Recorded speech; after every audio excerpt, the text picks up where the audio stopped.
لیکن میں آپ کو بتاؤں تبدیلی آ رہی سر، آ گئی تبدیلی. ہم کتنے عرصے سے رونا رو رہے تھے کہ فضائل اعمال کے اندر یہ کہانیاں لکھی ہوئی ہیں، میرے کلپ چڑھ چڑھ کے. آج دیکھیں طارق جمیل صاحب کا بھی کلپ آ گیا ہے. وہ سارے واقعات جو ہم کہتے تھے کتاب و سنت کے منافی ہیں، انہوں نے ایک ایک واقعے کو انہوں نے علماء کے جوڑ سے وہ خطاب کر رہے ہیں، جو اینول جوڑ ہوتا ہے all over the world Raiwind میں جو علماء کا، اس سے خطاب کرتے ہوئے انہوں نے فضائل اعمال کا نام نہیں لیا.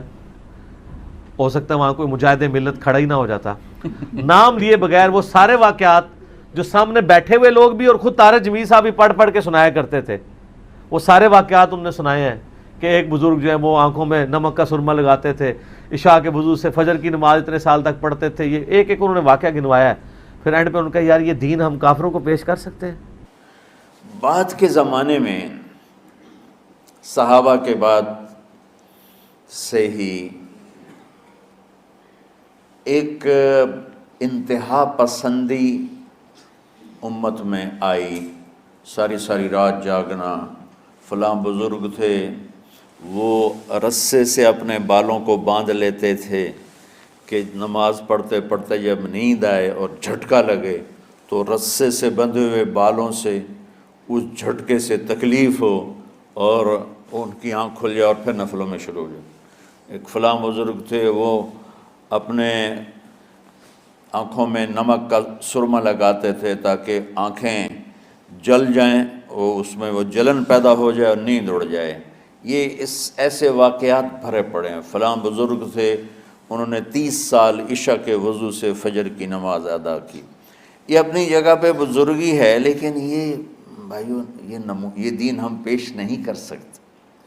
فلاں بزرگ تھے وہ 30 سال سے ستو کھا رہے تھے کہ روٹی کھانے اور ستو کھانے میں 70 دفعہ سبحان اللہ کا فرق پڑ جاتا ہے. تو روٹی کھائیں تو 70 دفعہ سبحان اللہ کم کہہ سکتے ہیں، اور ستو کھائیں تو 70 دفعہ سبحان اللہ زیادہ کہہ سکتے ہیں. تو لہٰذا ان کا مجھے تو 30 سال ہو گئے، میں تو ستو کھا رہا ہوں، میں تو روٹی نہیں کھا رہا. یہ دین نہیں ہے. یعنی یہ وہ دین نہیں جو ہم انسانیت کو پیش کر سکیں. یہ تو لوگوں کو دوڑانے والی بات. ویسے میں آپ کو بتاؤں کہ یہ بھی اب پرانی بات ہو گئی ہے. اب آپ وہ دین کافروں کو کیا مسلمانوں کو بھی نہیں ہماری ویڈیوز کے بعد پیش کر سکتے. لوگ مسلمان نیچے کمنٹس کر دیتے ہیں. بریلوی تو بندی اہل حدیث شیعہ نہیں کرتے ہیں، مسلمان کمنٹس کر دیتے ہیں نیچے.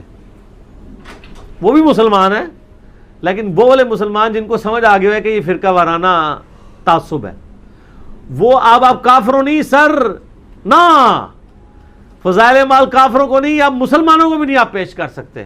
وہ بھی انجینئرنگ کر دیں گے آپ کی پکڑ کے کہ یہ سر آپ کیا کر رہے ہیں، یہ تو دین اس قابل نہیں کہ آپ پیش کریں.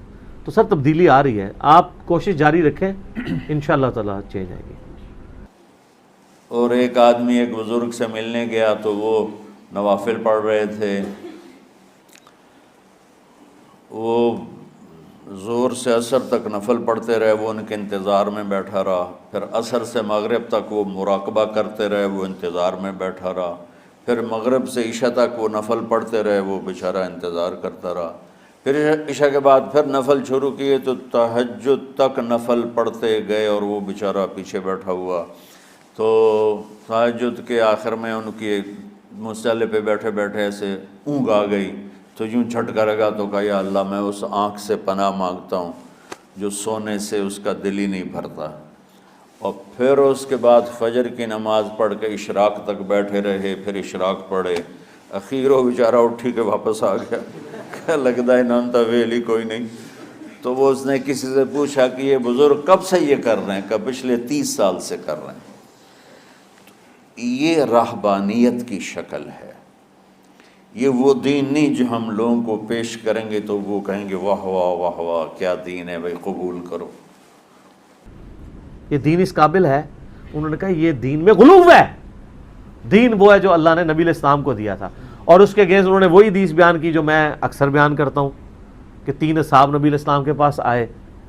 انہوں نے نبی علیہ السلام کی بیویوں سے آپ کی غیر موجودگی میں پردے میں پوچھا کہ نبی علیہ السلام کی عبادت کا کیا حال ہے. تو جب انہوں نے بتایا تو ان کو لگا نبی علیہ السلام تو بہت کم ہی عبادت کرتے ہیں. تو ایک نے کہا میں روزانہ پوری رات جاگ کے نماز پڑھوں گا، دوسرے نے کہا میں روزانہ روزہ رکھوں گا، تیسرے نے کہا میں نکاح نہیں کروں گا، شادی کروں گا تو پھر مصیبت میں پڑ جاؤں گا، میں اللہ اللہ ہی کروں گا. یہ کیا کہ وہاں سے چلے گئے. یہ حدیث ساری سنائی طارق میر صاحب نے.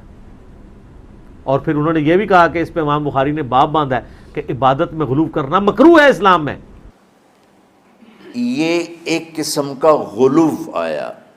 میں ایک حدیث سناتا ہوں، بخاری شریف میں بھی ہے، مجھے اب ہر شے بھول گئی، لیکن وہ ہے نہی الغلو. اس طرح کر کے آپ لوگ زیادہ جانتے ہوں گے جو پڑھ رہے ہیں کہ غلو سے نہیں.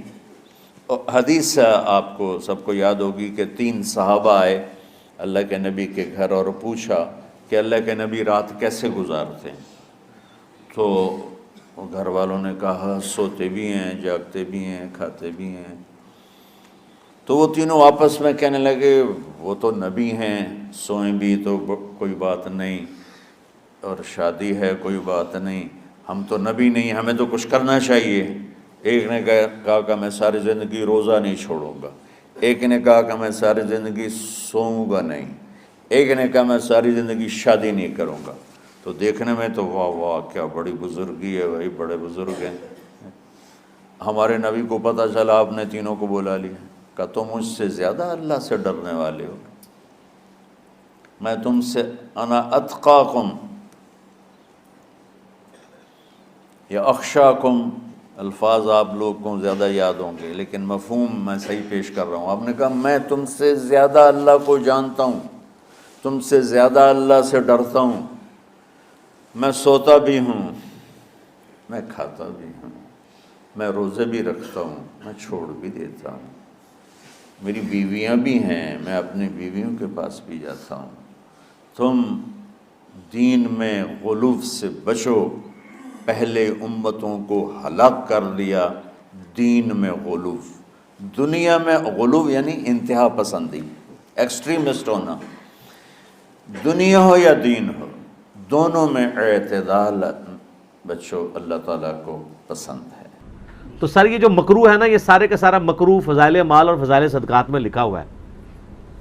فضائل اعمال اور فضائل صدقات کو ان واقعات سے پاک کریں، اور جب تک یہ پاک نہیں ہوتی ہے تو تبلیغی جماعت کے مخلص لوگوں سے کو پاک کر دیں کہ ان کے ہاتھ میں یہ کتاب نہ آئے بلکہ یہ پاک کتاب ان کو تھمائے. اس کو ترجمے سے پڑھا جائے.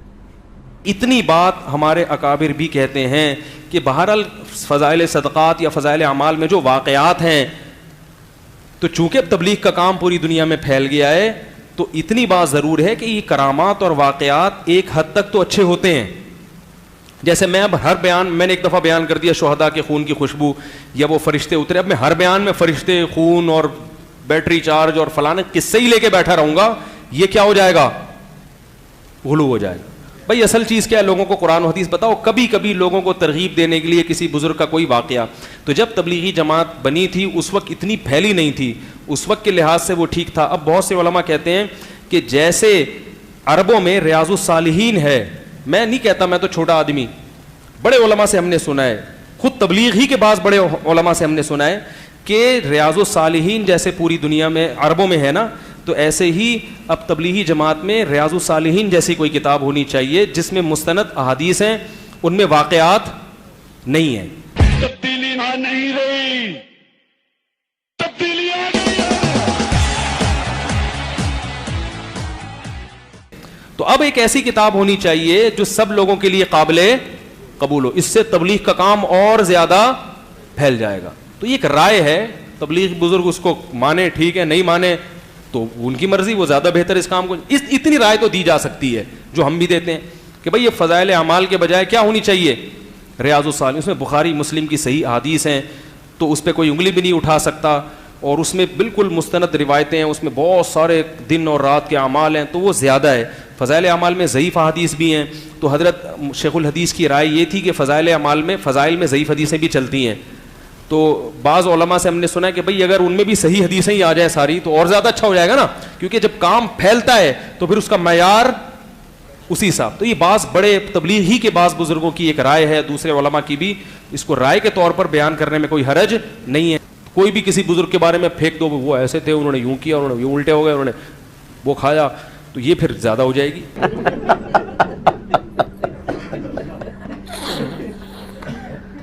ایک حد تک تو وہ میں گیا نا ایک میوزیم میں, تو مجھے وہ وزٹ کرا رہے تھے, بس تھوڑی سے وزٹ کرا رہے تھے کہ یہ جو ہے کیا نام ہے, یہ حضرت علی کی پگڑی ہے. میں نے کہا شاید ہوگی بھائی, میں نے کہا ٹھیک ہے شاید. تو دوسری یہ کیا, یہ حضرت فاطمہ کا کرتا ہے. میں نے کہا ممکن ہے, ہو سکتا ہے بھائی, اب کیا کہہ سکتے. ایسے میں ہاں کرتا جا رہا تھا. پھر میں نے کہا یہ, انہوں نے کہا حضرت موسیٰ کی لاٹھی ہے. میں نے کہا کچھ زیادہ نہیں ہو گئی, کچھ زیادہ ہو گئی, کافی دیر سے ہم کر رہے ہیں, اب کیا ہو گئی, کچھ زیادہ ہی ہو گئی. تو کرامت کا بھی ایک حد ہے. اتنی ساری چیزیں آپ ہی کے بزرگ سے ہو رہی ہیں, ٹھیک ہے, وہ بنا کے مارکیٹ میں لا رہے ہو. پیرانے پیر کے بارے میں اتنی عجیب کرامتیں, وہ جان چھڑوا لی فرشتوں سے لے جا کے, وہ واپس ڈلوا دی. یہ کچھ کیا ہو جاتی ہیں, مستند بھی نہیں ہے اور کچھ زیادہ بھی ہو جاتی ہیں. تو اس کی بھی ایک حد ہے. اللہ تو سب کچھ کر سکتا ہے, لیکن اللہ نے کیا بھی ہے کہ نہیں کیا, تو یہ بھی تھوڑا سا کوئی مستند بات ہونی چاہیے.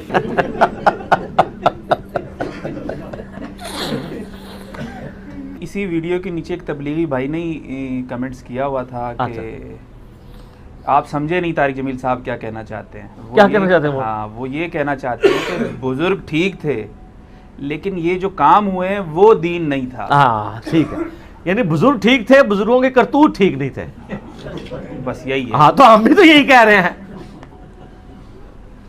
ہم کہتے ہیں ڈونلڈ ٹرمپ بھی ٹھیک ہے, اس کے کرتوت ٹھیک نہیں. وہ ٹھیک اس لیے کہ اس کو اللہ نے بنایا نا, ربنا ما خلقت ھذا باطلا. فرعون بھی ٹھیک تھا, لیکن اس کے کرتوت غلط تھے.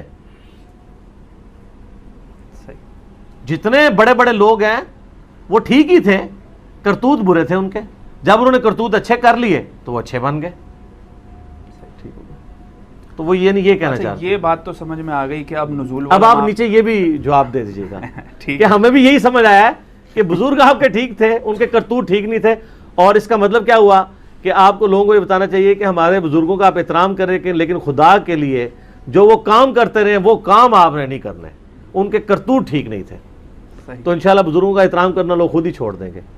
تو سر تبدیلی آ رہی ہے, آپ کوشش جاری رکھیں, انشاءاللہ تعالی چینج آئے گی.